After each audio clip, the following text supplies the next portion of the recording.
Olá, meus irmãos, a paz do Senhor Jesus a todos. Espero que todos estejam bem. Vamos dar sequência aos nossos vídeos de interação com vocês relacionados à nossa lição da Escola Dominical. Hoje nós vamos tratar da lição de número 11, que ela apresenta questões referentes ao culto da Igreja Cristã. O texto áureo está localizado em 1 Coríntios, capítulo de número 14 e o verso de número 26, que diz assim: Que faremos, pois, irmãos? Quando vos ajuntais, cada um de vós tem salmo, tem doutrina, tem revelação, tem língua, tem interpretação. Faça-se tudo para edificação. A verdade prática nos traz que o culto é uma sublime forma de nos expressarmos em adoração, louvor, gratidão e total rendição a Deus. Os objetivos, como a gente sempre vem tratando, eles referem-se a identificar a natureza do culto a Deus, a sua forma e o seu conteúdo. Também compreender o genuíno propósito do culto cristocêntrico e também enfatizar a primazia das Escrituras e a importância da adoração entusiástica na liturgia pentecostal. Então nós vamos trabalhar esses 3 pontos ao término da lição. Tenho certeza que o seu aluno, você, nós estaremos aptos a tratar e entender e praticar o culto na igreja cristã da sua forma genuína. A introdução, ela nos traz o sentido real do culto. O que é o culto? Culto é um ato de santidade realizado de forma solene com o objetivo de nos apresentarmos diante do Senhor de forma reverencial em temor, com os sublimes objetivos: primeiro, glorificar a Deus e segundo, trazer edificação para a sua igreja. Há ainda um ritual pela realização. Nosso enfoque é a adoração bíblica, entusiástica e dinâmica dentro do conceito pentecostal. O tópico 1 ele vai trazer para nós a questão da natureza do culto. O culto ele existe como um serviço, no sentido de uma vida de entrega e consagração ao Senhor. Não apenas uma mera atitude de como cultuar, mas também a forma de se prestar esse culto. Como serviço, ele também é a expressão da obediência à palavra de Deus, e também a forma ritual pela qual a adoração ela acontece.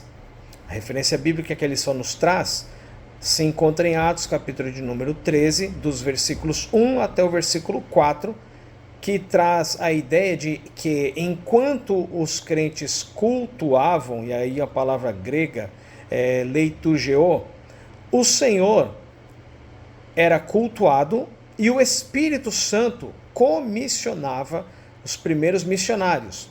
Porém, esses missionários que eram comissionados pelo Espírito do Senhor integrava de forma ordeira e solene aqueles que prestavam os seus cultos a Deus de forma solenemente.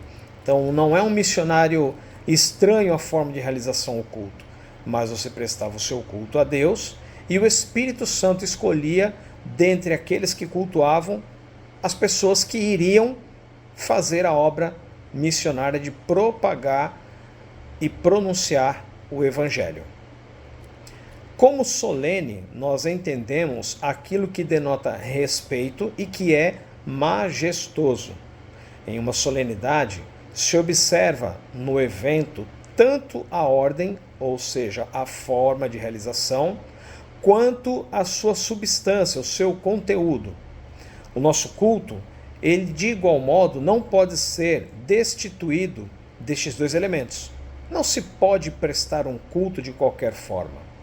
Far-se-á o culto com ordem e decência em todos os seus aspectos. Isso é o que está em 1 Coríntios, capítulo de número 14 e o verso de número 40.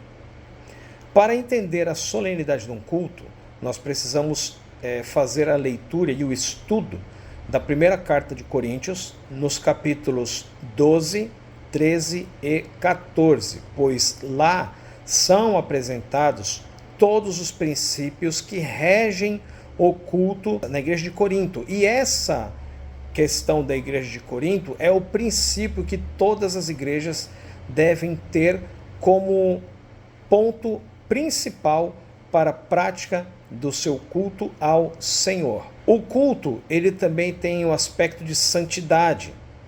Se o nosso culto é para aquele que é santo, logo, a forma de cultuar deve igualmente ser oferecida em santidade, sem o menor ponto de profanação.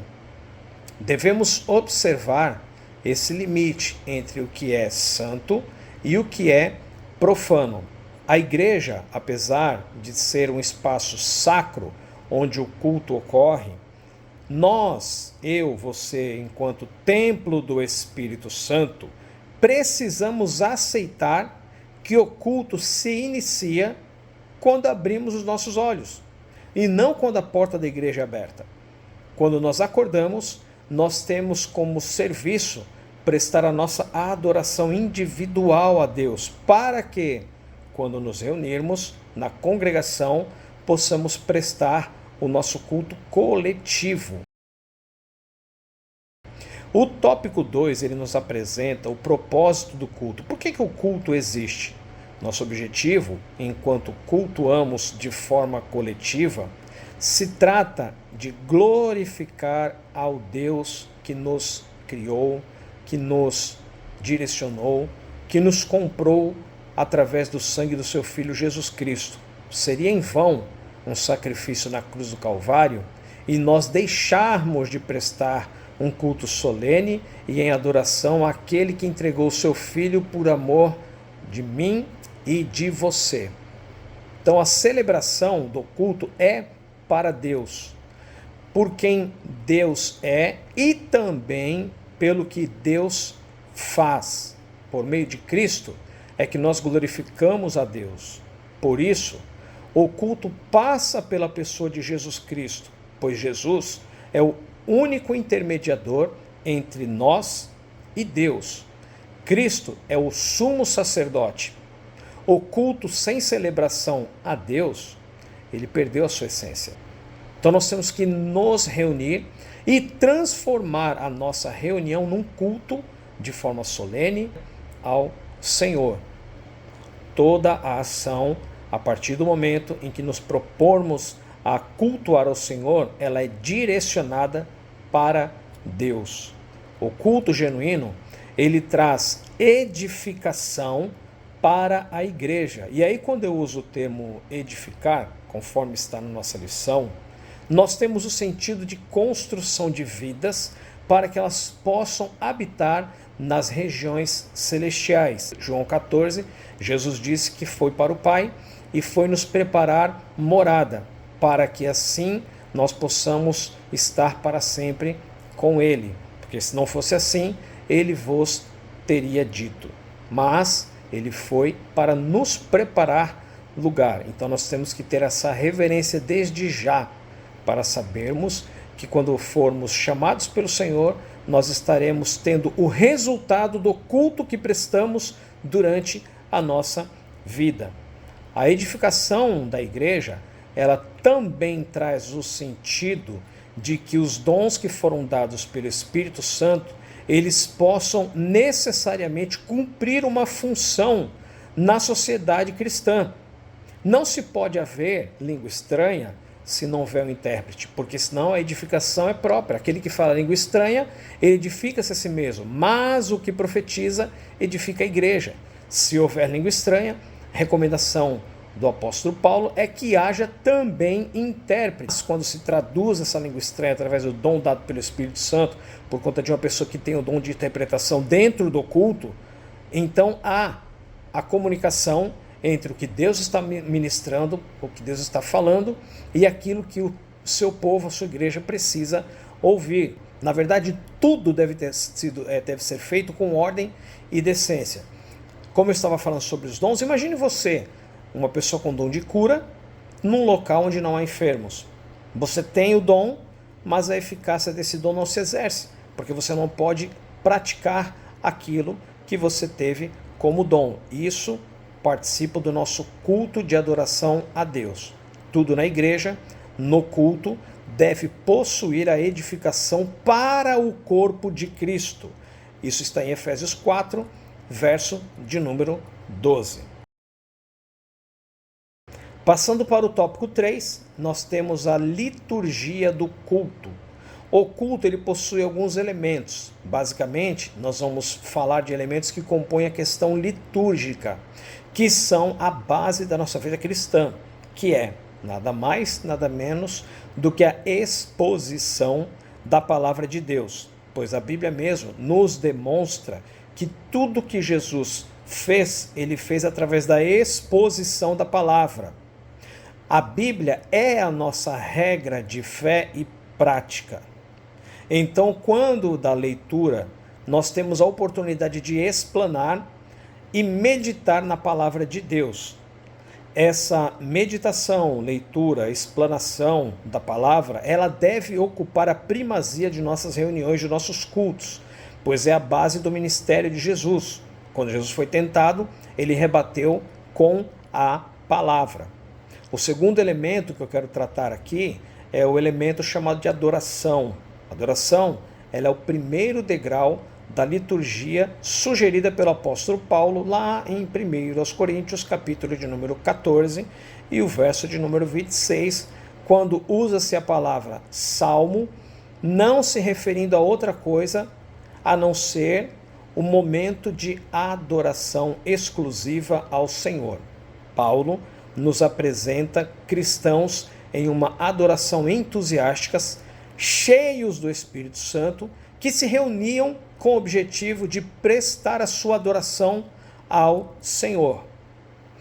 A lição também vai trazer um lugar que é sugerido, e aqui eu trago William Menzies, que refere-se ao lugar como sendo um ponto em que o cristão se reúne de forma alegre, com ruídos, em reuniões de oração, de forma coletiva e eloquente, onde derramavam seus corações perante o que vive e reina eternamente.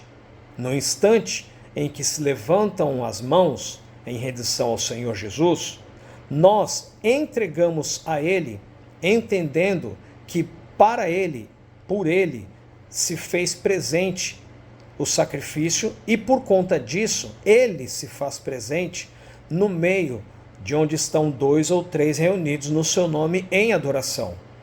A nossa liturgia, portanto, ela é notável com a presença de Deus, bem como quando nós elevamos nossas vozes, exercitamos os nossos dons que o Santo Espírito nos concedeu, mas tudo em ordem e decência, durante a celebração do nosso culto, tanto individual quanto coletivo.